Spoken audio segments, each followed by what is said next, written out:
Olá, hoje vou ler para você o livro Astúcia de Marido de Machado de Assis. Seja bem-vindos ao canal Li um Livro. Por favor, se inscreva no canal para que eu leia livros para você. Curta os vídeos. Não esqueça de deixar seu comentário, ele é sempre bem-vindo. Boa leitura. Capítulo 1. Não me admira, dizia um poeta antigo, que um homem queise uma vez, admira-me que, depois de viúvo, torne a casar. Valentim Barbosa achava-se ainda no primeiro caso e já compartia a admiração do poeta pelos que se casavam duas vezes. Não é que a mulher dele fosse um dragão ou uma fúria, uma mulher como a de Sócrates, ao contrário, Clarinha era meiga, dócil e submissa, como uma rola, nunca abrirá os lábios para exprobrar ao marido uma expressão ou um gesto. Mas que faria então a desgraça de Valentim? É o que eu vou dizer aos que tiverem a paciência de ler esta história até o fim. Valentim fora apresentado em casa de Clarinha pelo correspondente de seu pai no Rio de Janeiro. Era um rapaz de 28 anos, formado em direito, mas suficientemente rico para não usar do título como meio de vida. Era um belo rapaz, no sentido mais elevado da palavra. Adquirira nos campos riograndenses uma robustez que lhe ia bem com a beleza máscula. Tinha tudo quanto podia seduzir uma donzela, uma beleza varonil e uma graça de cavaleiro. Tinha tudo quanto podia seduzir um pai de família, nome e fortuna. Clarinha era então uma interessante menina, cheia de graças e prendas. Era alta e magra, não da magreza mórbida, mas da magreza natural, poética, fascinante. Era dessas mulheres que inspiram o amor de longe e de joelhos tão impossível parece que se lhes possa tocar sem profanação. Tinha um olhar límpido e uma fisionomia insinuante. Cantava e tocava piano, com a inspiração de uma musa. A primeira vez que Valentim a viu, Clarinha saía da cama, onde a detivera, durante um mês, uma febre intermitente. Um rosto pálido e uns olhos mórbidos deixaram logo o advogado sem saber de si, o que prova que não havia nele uma alma de lorpa. Clarinha não se inspirou de nada, gostava do rapaz, como o rapaz gostara de outras mulheres, achou-o bonito, mas não sentiu amor por ele. Valentim não teve tempo nem força para analisar a situação. Ficou abalado pela menina e decidiu-se apresentar-lhe as suas homenagens. Não há ninguém que tome mais facilmente intimidade do que um namorado. Valentim, aos primeiros oferecimentos do pai de Clarinha, não hesitou, volveu à casa da moça e tornou-se o mais assíduo frequentador. Valentim conhecia a vida, metade por ciência, metade por intuição. Tinha lido o Tratado de Paz com os Homens, de Nicole, e reteve estas duas condições a que o filósofo de porte royal reduz o seu sistema: não opor-se às paixões, não contrariar as opiniões. O pai de Clarinha era doido pelo xadrez e não via salvação fora do Partido Conservador. Valentim fustigava os liberais e acompanhava o velho na estratégia do rei e dos elefantes. Uma tia da moça detestava o império e a Constituição, chorava pelos minuetos da corte e ia sempre resmungando ao teatro lírico. Valentim contrafazia-se no teatro, dançava a custo uma quadrilha e tecia loas ao regime absoluto. Enfim, um primo de Clarinha mostrava-se ardente liberal e amigo das polcas. Valentim não via nada que valesse uma polca e um artigo do programa liberal. Graças a este sistema era amigo de todos e tinha seguro o bom agasalho. Mas daqui resultavam algumas cenas divertidas. Por exemplo, o velho surpreendia às vezes uma conversa entre Ernesto, o sobrinho, e a Valentim a respeito de política. Ambos coroavam a liberdade. Que é isso, meu caro?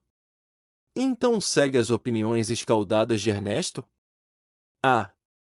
Respondia Valentim. Dar-se-á caso que também pertença ao Partido Liberal? Sou, mas não sou. Como assim? Perguntava Ernesto. Quero dizer, não sou, mas sou. Aqui Valentim tomava a palavra e fazia um longo discurso tão bem deduzido que contentava as duas opiniões. Dizem que é isto uma qualidade para ser ministro. Outras vezes era a tia quem o surpreendia no campo contrário, mas a habilidade de Valentim triunfava sempre. Deste modo, concordando em tudo, nas opiniões como nas paixões, apesar das pesadas obrigações de jogar o xadrez e ouvir a velha e as histórias do outro tempo, Valentim conseguiu na casa de Clarinha uma posição proeminente. Sua opinião tornou-se decisiva em tudo quanto concernia aos projetos do velho pai. Baile onde não fosse Valentim não ia a família. Dia em que este não fosse visitá-la podia dizer-se que corria mal. Mas o amor caminhava ao lado da intimidade, e até por causa da intimidade. Cada dia trazia a Valentim a descoberta de uma nova prenda no objeto do seu culto. A moça estava na mesma situação do primeiro dia, mas era tão amável, tão doce, tão delicada, que Valentim, tomando a nuvem por Juno, chegou a acreditar que era amado. Talvez mesmo Clarinha não fosse completamente ingênua no engano em que fazia cair Valentim. Um olhar e uma palavra não custa, e é tão bom alargar o círculo dos adoradores. O pai de Clarinha descobriu o amor de Valentim e aprovou-o logo antes da declaração oficial. Aconteceu o mesmo à tia. Só o primo, apenas desconfiou, declarou-se interiormente em oposição. Para que encobri-lo mais? Não sou romancista que me alegre com as torturas do leitor, pousando, como o abutre de Prometeu, no fígado da paciência sempre renascente. Direi as coisas como elas são, Clarinha e Ernesto amavam-se. Não era recente esse amor, datava de 2 anos. De 3 em 3 meses Ernesto pedia ao velho a mão da prima, e o velho recusava-lhe dizendo que não dava filha a quem não tinha ira nem beira. O moço não pôde arranjar um emprego, apesar de todos os esforços, mas no fim do período regular de 3 meses voltava a carga para receber a mesma recusa. A última vez que Ernesto renovou o pedido, o pai de Clarinha respondeu que se lhe ouvisse mais falar nisso fechava-lhe a porta. Proibiu à filha que falasse ao primo, e comunicou tudo à irmã, que julgou oportuna a ocasião para obrigá-lo a suspender a assinatura do teatro lírico. Ir à casa de Clarinha sem poder falar-lhe era cruel para o jovem Ernesto. Ernesto, portanto, retirou-se amigavelmente. No fim de algum tempo voltou declarando estar curado. Pede a fidelidade que manifeste neste ponto ser a declaração de Ernesto a mais séria do mundo.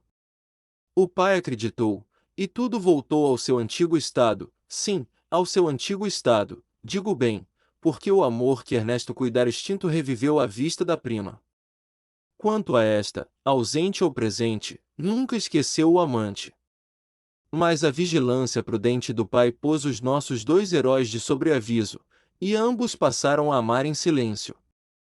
Foi pouco depois disto que apareceu Valentim em casa de Clarinha.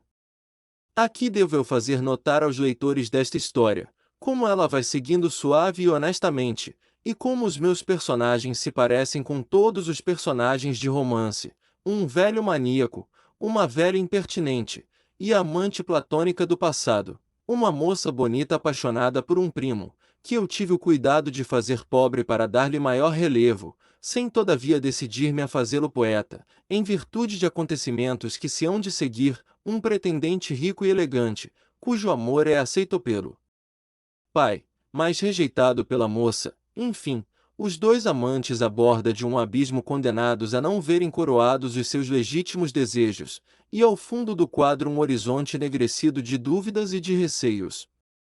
Depois disto, duvido que um só dos meus leitores não me acompanhe até o fim desta história, que, apesar de tão comum ao princípio, vai ter alguma coisa de original lá para o meio.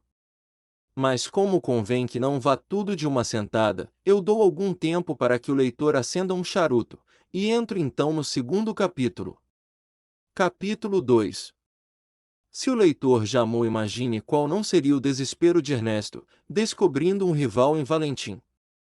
A primeira pergunta que o pobre namorado fez a si mesmo foi esta: ama-lo a ela? Para responder a esta pergunta, Ernesto preparou-se a averiguar o estado do coração da moça. Não o fez sem algum despeito. Um sentimento interior dizia-lhe que Valentim lhe era superior, e nesse caso suspeitava o pobre rapaz que o triunfo coubesse ao rival intruso. Neste estado fez as suas primeiras indagações.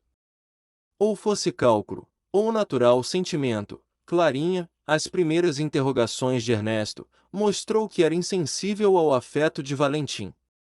Nós podemos saber que era cálculo, apesar de me servir este ponto para eu atormentar um bocado os meus leitores.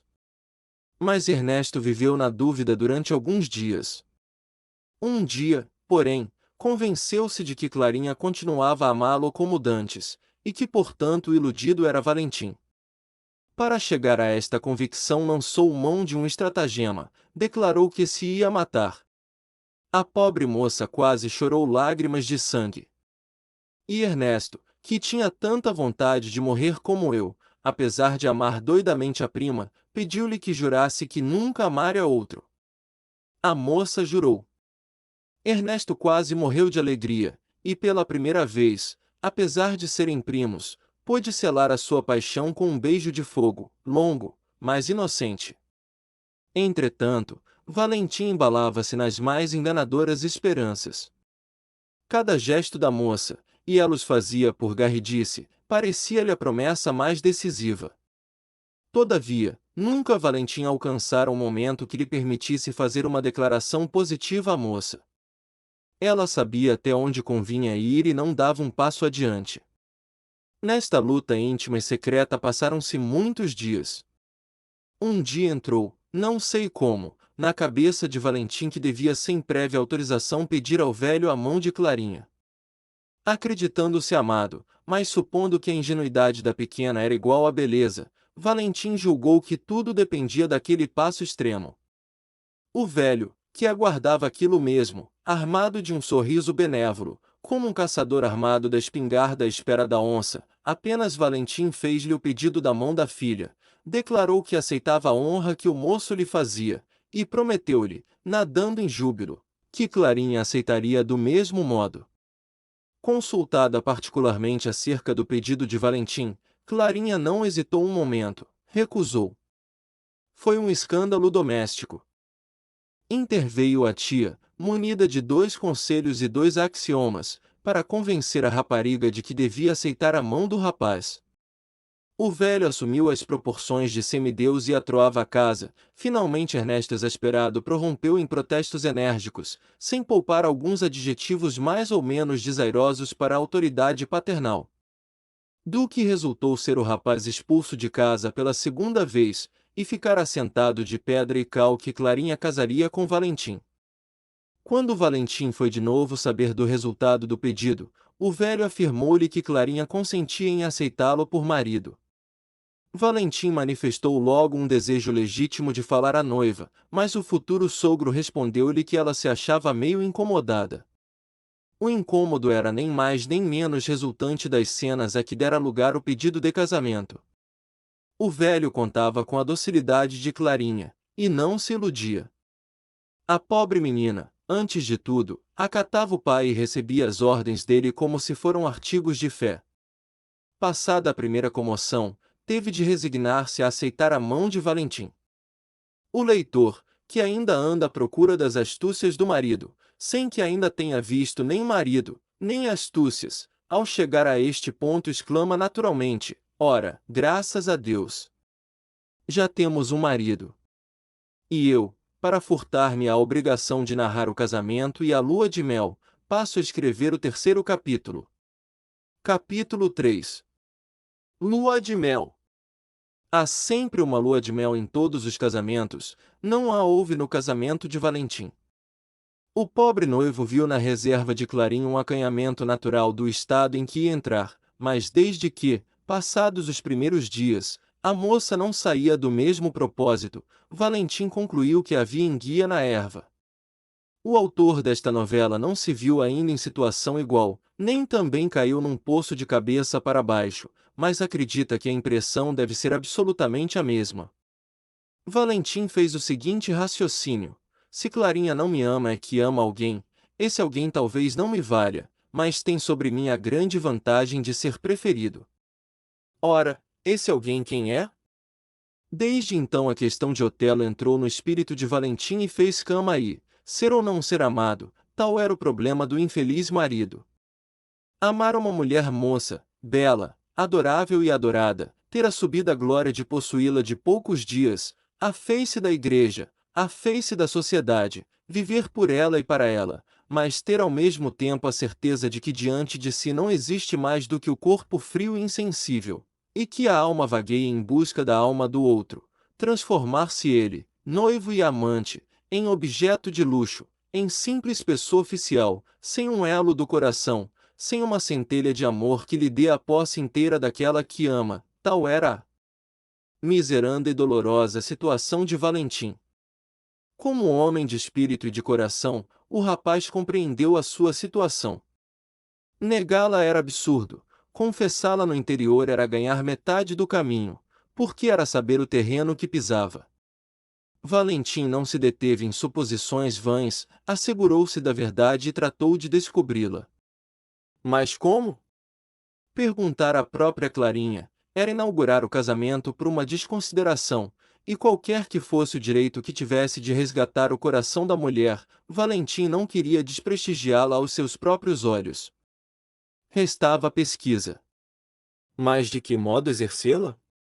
À casa dele não ia ninguém, e demais, se alguma coisa havia, devera ter começado em casa do pai. Interrogar o pai seria acisado? Valentim desistiu de toda a investigação do passado e dispôs-se simplesmente a analisar o presente. A reserva de Clarinha não era uma dessas reservas que levam o desespero ao fundo do coração, era uma reserva dócil e submissa. E era exatamente isso que feria o despeito e a vaidade de Valentim. A submissão de Clarinha parecia a resignação do condenado à morte. Valentim via nessa resignação um protesto mudo contra ele, cada olhar da moça parecia lhe anunciar um remorso.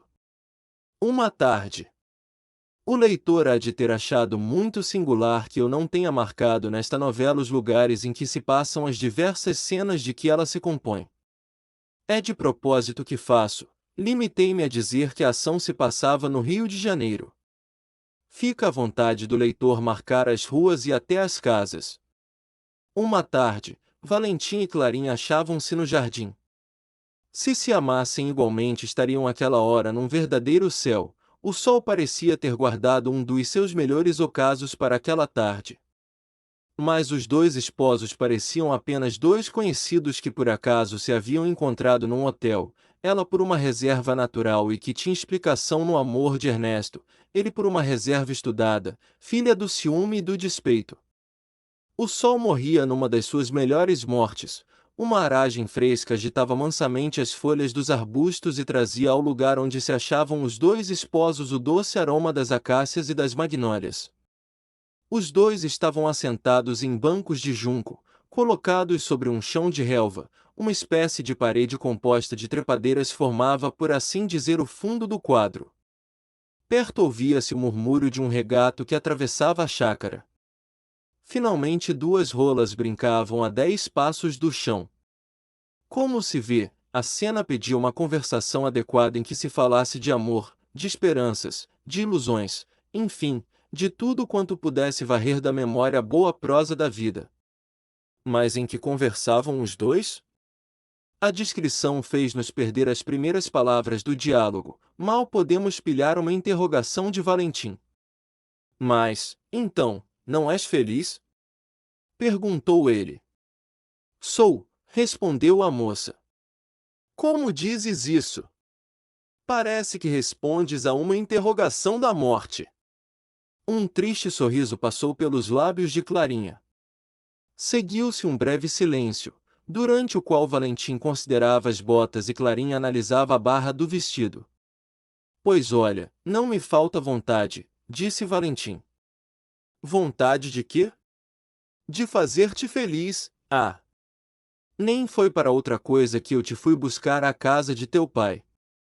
Amo-te muito, mas se eu soubera que tu não correspondias com o mesmo amor desistiria do meu intento, porque para mim é um duplo remorso ver o objeto de meu amor triste e desconsolado. Parece-te isso? E não é? Não é? A Clarinha procurou dar a esta última resposta uma expressão da maior ternura, mas se ela tivesse pedido um copo d'água teria empregado a mesmíssima expressão. Valentim respondeu com um suspiro. Não sei como queres que eu te diga as coisas. Não quero nada, desde que eu te impusesse um modo de falar pode ser que eu me arrufasse menos, mas não era diversa a minha situação. Clarinha levantou-se. Anda a passear. Valentim obedeceu, mas obedeceu maquinalmente. Então, ainda estás triste? Ah! Se tu me amasses, Clarinha! Respondeu Valentim. Pois não te amo? Valentim olhou para ela e murmurou, não. Valentim deu o braço a Clarinha e foram passear pelo jardim, dos mais bem arrumados e plantados da capital. A enxada, a tesoura e a simetria ajudavam ali o nascimento das rosas. A tarde caía, o céu tomava essa cor de chumbo que inspira tanta melancolia e convida a alma e o corpo ao repouso. Valentim parecia não ver nada disso, estava diante do seu tremendo infortúnio. Clarinha, por seu lado, procurava distrair o marido, substituindo por algumas palavras de terno interesse o amor que lhe não tinha. Valentim respondia por monossílabos ao princípio, depois a conversa foi se empenhando e ao cabo de meia hora já Valentim mostrava-se menos sombrio. Clarinha procurava por esse modo acalmar o espírito do marido, quando ele insistia na conversação que ouvimos há pouco. Uma coruja que acaba de cantar agora à janela traz-me à memória que eu devia apresentar em cena neste momento a tia de Clarinha. Entra, portanto, a tia de Clarinha. Vem acompanhada de um moleque vestido de pajem. A moça vai lançar-se-lhe aos braços, e Valentim encaminha-se para ela com um passo regular, para dar tempo às efusões de amizade. Mas aquele mesmo espetáculo da afeição que ligava a tia à sobrinha, a espontaneidade com que esta correrá a receber aquela, mais o entristecia, comparando que Clarinha era pouco e o que era agora. Findos os primeiros cumprimentos entraram todos em casa. A boa velha vinha passar 8 dias com a sobrinha. Valentim fez um gesto de desgosto, mas a moça manifestou uma grande alegria com a visita da tia. Valentim retirou-se para o seu gabinete e deixou as duas plena liberdade. À mesa do chá falou-se de muita coisa. Clarinha indagava de tudo quanto era da casa do pai.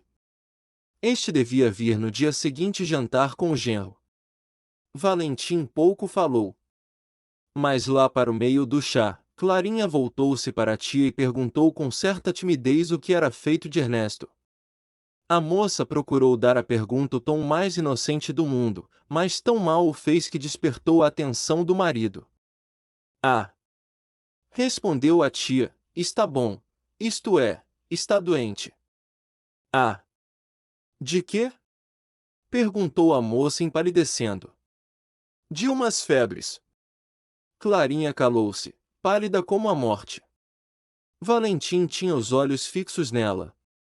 Um sorriso, meio de satisfação, meio de ódio, pairava-lhe nos lábios. Enfim o marido descobrira o segredo da reserva da mulher. Seguiu-se um longo silêncio da parte de ambos, só interrompido pelo palavreado da tia, que afinal, depois de fazer algumas perguntas aos dois sem obter resposta, decidiu-se a reclamar contra aquele silêncio. Estamos ouvindo, minha tia, disse Valentim. E tão significativas foram aquelas palavras, que Clarinha olhou para ele assustada. Estamos ouvindo, repetiu Valentim. Ah! Pois bem. Como ia dizendo. A conversa continuou até o fim do chá. Às 11 horas todos se recolheram aos seus aposentos. É a melhor ocasião para terminar o terceiro capítulo e deixar que o leitor acenda um novo charuto.